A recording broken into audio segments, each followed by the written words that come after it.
When I first started discovering that there was pop music and young people liked pop music and everything, and I veered into that, I sort of discarded the whole Celtic traditional thing altogether. And it's only now that I'm thinking back on it that I remember what I liked about it, you know, where it really sort of made you move. The dance music was really dance music, you know. It's like, if you've had a few halves at a ceilidh, you'll never sit down all night.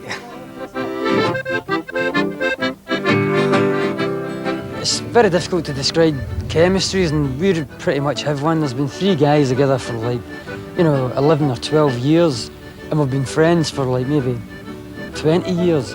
And it's like, you know, there's a sort of balance is created from that, and it's very difficult to explain what your individual part in that would be. Writing-wise, the way we write is really pretty much me and Mick sitting down with drum machines and coming up with musical ideas. It can be a guitar line, a keyboard line, chords, or it can be a vocal line, can start it, you know, a melody. The only reason it sounds massive and vast is because of technology. There's no way you could have played it like that even 5 years ago. You'd have had to have about a 19-piece band there with percussion players down the sides and the whole lot on the go everywhere. So that's what makes it sound much, much larger than life. But as far as the actual lines go and the melodies of most of the tracks that I can think of in Street Fighting Years, the sound of it just enhances the line and just brings it up 4 more for you instead of just having it on a fiddle in the background or on a chanter or something.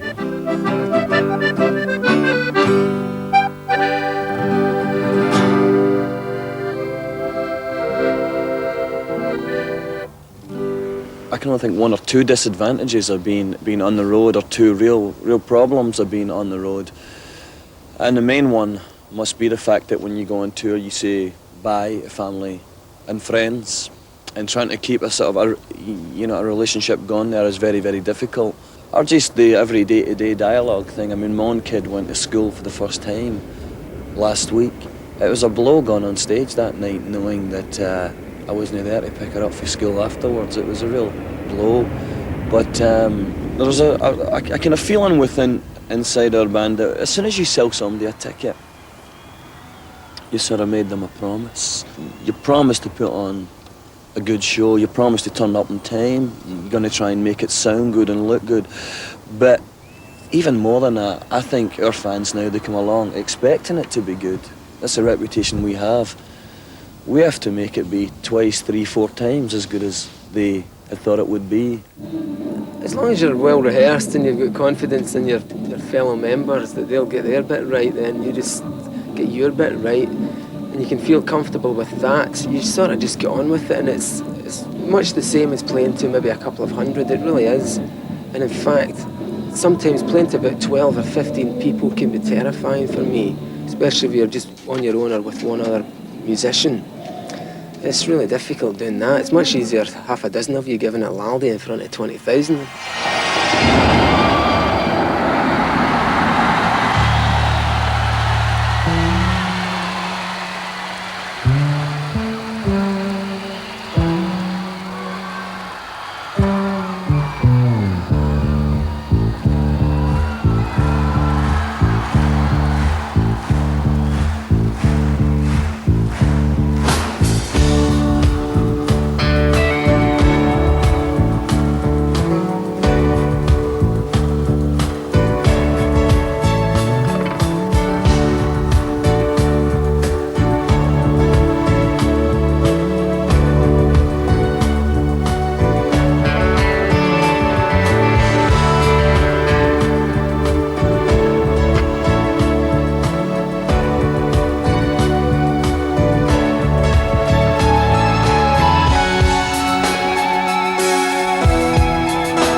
From paradise, fire and ice.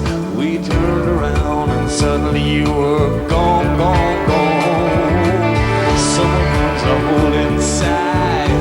Years ago, once again, my thought returns to you, my dear.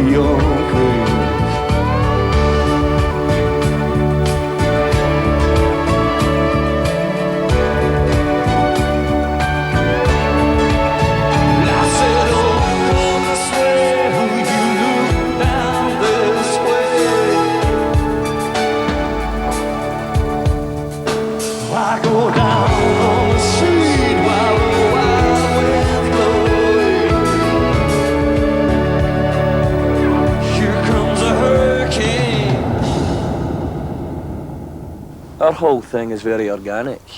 Whatever's going on in your life, whatever's going on in your mind, whatever's going on is going to come out in your music.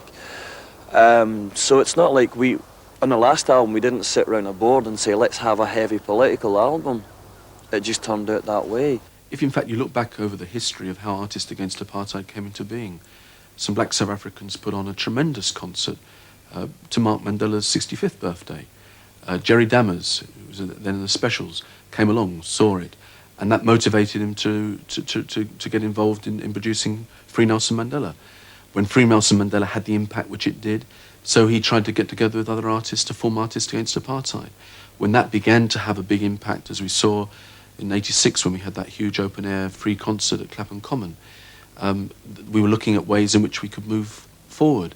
And Jim Kerr and Simple Minds expressed a wish to get involved. The Mandela concert came about out of the heart and soul, really, of people like Jerry Dammers.